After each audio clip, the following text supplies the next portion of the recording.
सुमनसवन्दित सुन्दरि माधवि चन्द्र सहोदरि हेममयि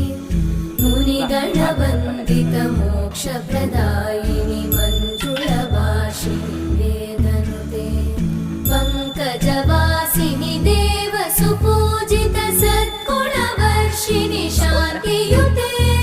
जय जय हे मधुसूदन कामिनि आदिलक्ष्मि जय